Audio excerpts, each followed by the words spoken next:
Me. Thank you. And I've got to talk quickly. My tia thinks I'm in the bathroom, which I was, but I was on my way back when I saw the little door open to this wardrobe.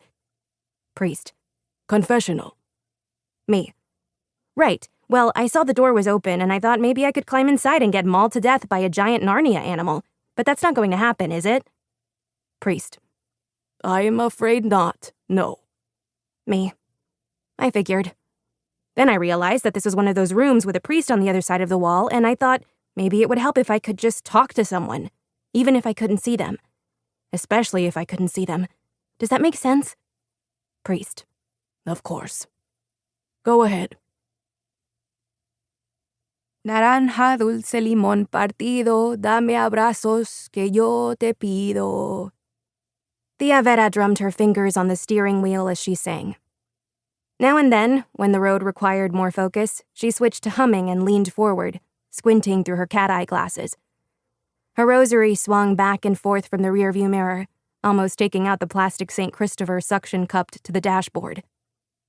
Si fueran falsos mis juramentos, dame los besos que yo te di.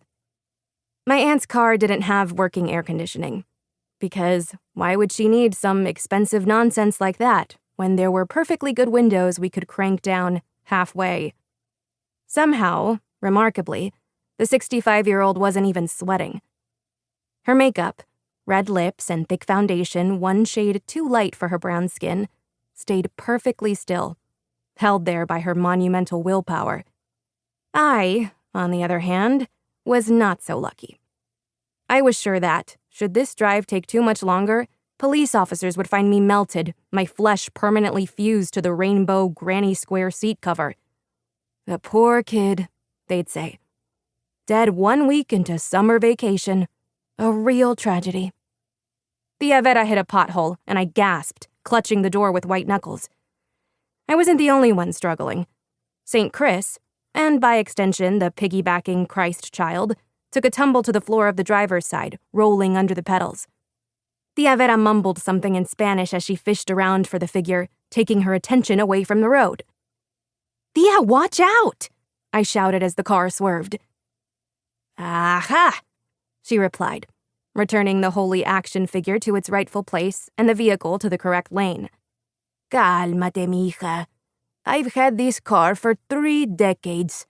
That's more than twice as long as you've been alive. And I've never once had an accident." We drove in silence for a minute before she looked over at me, studying my expression of discomfort as I loosened the seatbelt across my lap. "You've still got your affliction?" I sighed, shifting my hips into the seat and looking out the half-open window. My affliction. Crusty rodent number 1. Interstitial cystitis is chronic, Thea. Ongoing, persistent, long-lasting, occurring over an extended period of time. So yes, I still have my affliction. "Ay, niña, you know I meant nothing by it," she chided softly. Tia Vera's eyebrows touched in the middle like 2 fuzzy caterpillars kissing. My brother Mateo had those same eyebrows, and my dad. And I guess I would too if Shae Luden hadn't discovered waxing strips back in 6th grade and insisted we learn to use them. I could picture us in her parents' huge master bath, leaning over the double vanity, goading each other in the mirror to finally rip away the paper. Thinking about Shae made my throat tense, like when you swallow too hard and pull a muscle. "Vitalis of Assisi," Tia Vera said. "What?" I asked, realizing I'd filtered out my aunt's chatter. "I was telling you I looked it up. Vitalis of Assisi. That's the patron saint of..." She lowered her voice to protect my modesty. "Pee-pee problems." I pursed my lips.